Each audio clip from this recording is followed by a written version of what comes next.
في يوم الدورة المنيرة، دور الأربعة، آخر لقاءات الخروج المغلوب. من ينتصر؟ من يواصل؟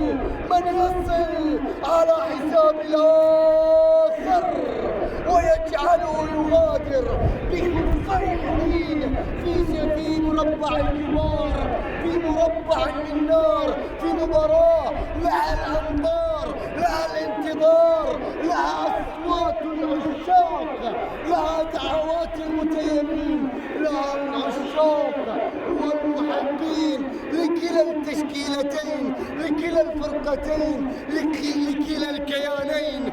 الشهيد باللون الأحمر، الشهيد القادم من القديح، الشهيد بطل النسختين السابقتين، موسوي القادم من سنوات في مشاركة أولى نحو النهائي الكبير. ميلان وصل، ميلان على حساب ميونخ بركلات الترجيح.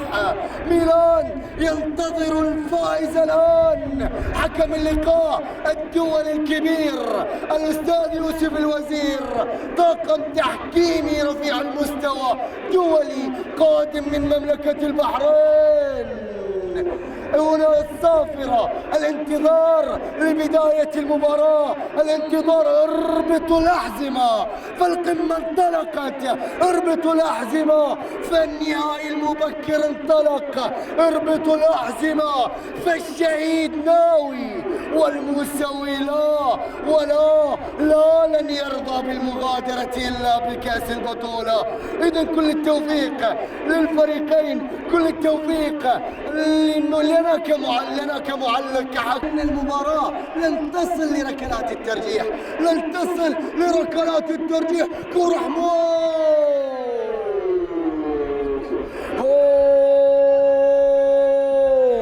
هذه أولى الكرات، هذه أولى التصويبات. ماشي بوشاين، لعبها للغزال، الغزال إلى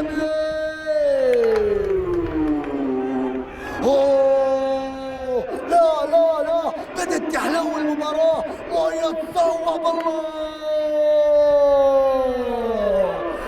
الإبعاد والتخليص مليات للكتيبة الحمراء. لعبت سريعا، تشوش عرضية.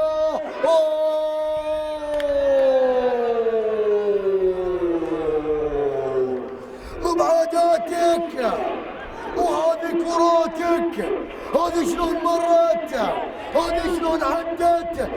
كما قال زميلنا جداوي، ركنية أرسلتية للكتيبة السوداء، عودة أمامية. عبد الله صار في 10 دقائق. ايش ناويين علينا يا الموسوي؟ وايش ناويين يا شهيد؟ لعبه مسكين، صوب الله لها بالشفاء العاجل ومرضى المسلمين والمؤمنين.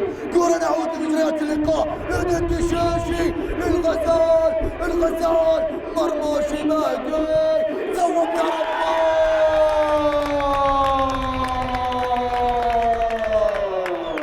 كلك على بعضك حلو، كلك على بعضك جمال. أطربتني يا مهدي، متعتني يا الغزال. وش هو الجديد؟ هذا الشهيد. وش هو الجديد؟ عاداتك يا شهيد. ركنية، كرة رسالية، ناصر عرضية، راسية. الله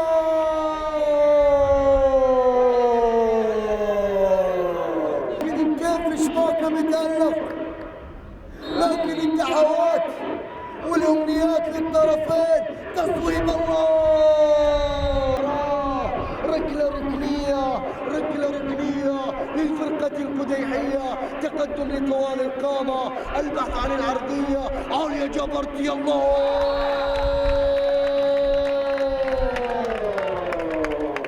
جن جنون القديح، جن جنون القديح. سجل يا قديح.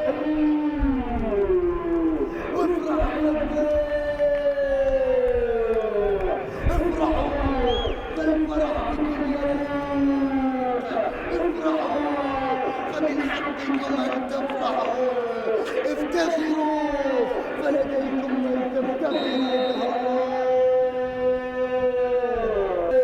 مرتد عبد الله مدن رسالية جعفر استلام تصويبه اكيد كرة امامية وصلت هي لؤي المسجل بوشة استلام بوشة تصويب يا رب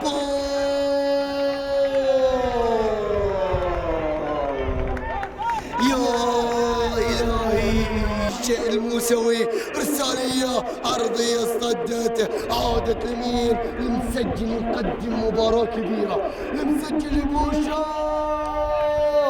ماشي بوشة عرضية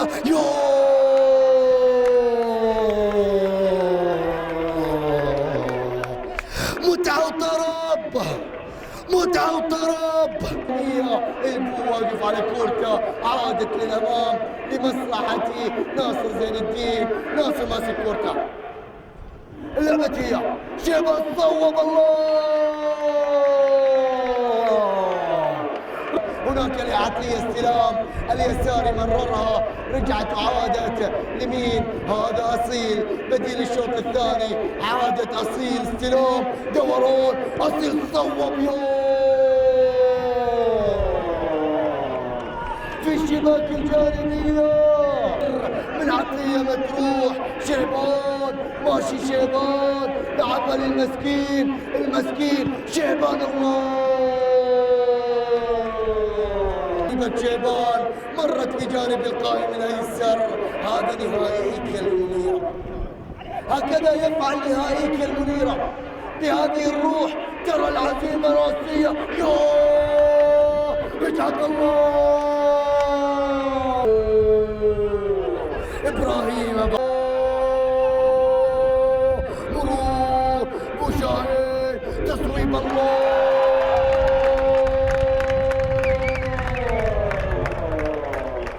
هذا اللي ما يرحم هذا اللي قام يتكلم هذا اللي سال الشباك شلون منا تتألم اضرب يا شهيد متع يا شهيد سجل يا بوشا جنون مرت عدت تشيشي لبوشا استلام 4 يوم التحول تكون كرتك يا تشيشي كرة للمسكين سيحاولون يضغطون المسكين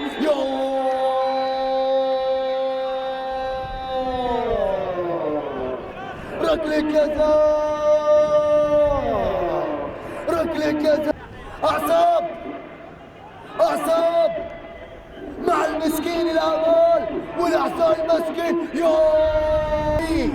والشهيد عاد للجدار لعبة شيبان ناصر استلام زين الدين ناصر لمين ناصر يا سلام محسن عرضية الله عادت لكن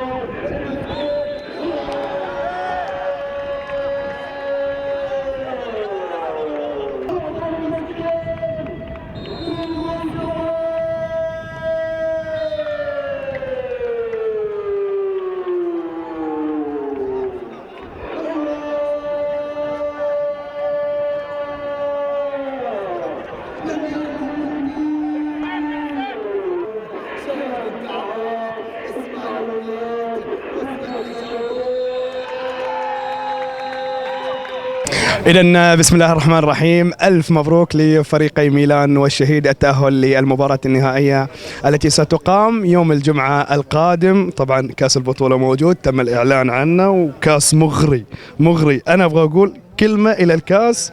كيف شفتوا الكاس يعني في البداية الكابتن عبد العزيز؟ الكاس يذكرني بخريطة كاس العالم. لا والله مغري صراحة، واحد يشتاق يرفع هذا. لو ما جبت الكاس وش بيصير؟ نقول له فادي الف مبروك. هم المفروض يعطوا فرصه خلاص غيرهم يعني. لا والله بريق الكاس لحالي صراحه اغراء غير طبيعي يعني زي ما قلت. يعني حتى لو اخذ الشهيد ممكن يهدوك اياه. والله هم بيتنازلوا، نبغى يتنازلوا هالمره. شايف الكاس هذا في بطوله كاس ولي العهد، لو كاس الملك لو يشبهه ممكن صراحه. بس احنا هذا كان شايف انه في دوره المنيره، هذا ستايل خاص تم تصميمه من الخارج. الله يعطيهم العافيه. والله سمعت يقولوا من ايطاليا انا. ايطاليا. والله هو شوف المنيره مميزين عشان كذا ما يطلع منهم شيء الا الشيء المميز يعني. اليوم كيف كانت مباراتكم ابو فادي؟ تعبت معاه؟ تعبنا في البدايه، يمكن الشباب ما كانوا دخلوا الفورمه في بدايه المباراه، بس الحمد لله رجعنا. يعني صور انك تتاخر بهدفين وترجع، بصراحه ده يعتبر شيء ممتاز لشباب زي شباب ميلان يعني، والحمد لله رب العالمين يعني. طيب كابتن عبد العزيز، ادركوكم بهدفين بعد التقدم ب3 أهداف، كيف كانت اللحظات الاخيره؟ والله اللحظات الاخيره صعبه، والملعب صغير. انا قلت لك من قبل ما تنتهي المباراه الا بصافره الحكم. شوف باقي شو يعادلونه يعني ضربتين جزاء واخر الدقائق و6 دقائق وقت اضافي على اللي صار داخل الملعب. نقول الحمد لله رب العالمين. طيب ابو فادي، كنت تتوقع عوده الفريق بامانه يعني؟ اي نعم، كنت متوقع واثق، مو بس يعني ده، لانه مو تتكلم عن مباراه. انا شباب ميلان يمكن حتى الكابتن عبد العزيز يعرف يعني، شباب روح الشباب موجوده. فالحمد لله هي وشي البدايات كانت الرهبه، الحين من كثر المشاركات والاحتكاك فبداوا الرهبه تزول. فعشان كده كانوا بين الشوطين طبعا تكلمنا اياهم، وعلى اساس انهم يعيدوا للجو وهذا مو مستواكم وعندكم اكثر من كده تقدموا، والحمد لله رب العالمين. فاستوعبوا درسهم الشباب يعني، ورجعوا للمباراه والحمد لله يا رب العالمين يعني. طيب خلاص نتكلم عن الجمعه ان شاء الله، نهائي مرتقب، نهائي منتظر بين الشهيد وميلان. الشهيد قابل الأكاديمية، قابل نجوم سيهات، اليوم قابل ميلان نجوم سيهات كنهائيات. النهائيات الآن نهائي ثالث أمام ميلان، كيف تشوف الوضع مع 3 خصوم متغيرين؟ والله ميلان غني عن التعريف صراحه، شباب عندهم روح الشباب مثل ما قال فادي يعني، مثل بتصير مباراه الأكاديمية، شباب يلعبوا بروح الشباب موجودين. وان شاء الله احنا نقول نتمنى الفوز يعني، نرفع الكاس المره الثالثه، واذا خسرنا نقول لابو فادي الف مبروك وهارد لنا احنا، واذا فزنا مبروك لنا وهارد لابو فادي. اسمح لي على السؤال ابو فادي، معروف الشهيد بقوه خط الوسط، ماذا ستعدون لهذا الفريق؟ شوف شهيد مو بس بخط الوسط للامانه يعني، فريق من الحراسه الى الهجوم صراحه، فريق خبره، فريق متمرس، فريق كلهم لاعبين يعني كلهم خبره، فهذا لازم نعطيهم حقهم. مو يعني قاعد انا شو اسمه، لا هذا الصراحه مقابل انك تلعب امام فريق شباب. طبعا في فرق هنا، الخبره هل ترجح ام روح الشباب ترجح؟ طبعا الملعب هو اللي بيحدد، لكن انا اقول لك فريق ثقيل، فريق الشهيد مو غني عن التعريف، ويكفي انه تقدير هذا. لا والله مو تقدير، بس الامانه الواحد لازم كلمه الحق لازم يقولها، واعتقد هم ابطال الدوره دي ومتمرسين فيها، ودورتهم مثل ما يقولوا يعني، فاذا بيتعاطفوا علينا هالمره وبيعطونا نقول لهم شكرا. ايش ترد عليه؟ والله ما في فرق بيننا وبين فادي، يبغاه حياه الله، لكن هذا يرجع للاداره، انا لاعب موجود. الميدان ان شاء الله، الميدان هو اللي بيحكم طبعا اكيد يعني. ان كانوا هم اخذوا الكاس واول ناس راح نبارك لهم، وفريق جدير بالبطوله، وان كان شباب ميلان فهذا انا اقولها لك ان هذا حلم بالنسبه لشباب ميلان، اعمار ما تتعدى 18 سنه، ويمكن انا اقول لك خلال السنتين هذه يمكن هم اول نهائي يوصلوا له. ودائما اقول ترى ما في ضغوط عليهم، ولا جينا شاركنا لازم تاخذوا بطوله، ولا تكلمنا عن حاجه اسمها بطوله. اليوم الوحيد اللي تكلمنا فيه بالفعل اليوم، لان قلت لهم اليوم تدور الاربعه خطوه، واعتقد بريق الكاس المفروض تشوفوا انتم قدامكم، فهذه بالنسبه لكم المفروض حلم ده توصلوا له. والشيء الثاني لما توصل لنهائي هذا بيعطيه دافع وبيشيل عنهم الضغوط لقدام، سواء صار في نصيب في النهايه او ما صار في نصيب، هذا الشيء بعلم الله. لكن انا اقول لك كونك توصل الى النهائي بهذا ولا الشباب فيعتبر لهم انجاز للامانه اقولها يعني. شكرا. فريق ميلان تشوفه بعد 3 سنوات 4 سنوات بتشوفه يحصد البطولات، لانه فريق صغير وشباب وعندهم روح وعندهم القتاليه صراحه. صبر 2 3 اذا كانوا بنفس الفريق هذا ونفس الروح بتشوفها والله بيجيب لك بطولات. والله انا أقول شكرا للطرفين على هذه الروح الرياضيه العاليه، الكابتن عبد العزيز الأصمخ وايضا الوالد ابو فادي البيابي. شكرا للجميع، وان شاء الله بانتظار موقعة الجمعة القادم في المباراة النهائية للنسخة 11 لكرة القدم على هذه الكأس الغالية. من يرفع الكأس؟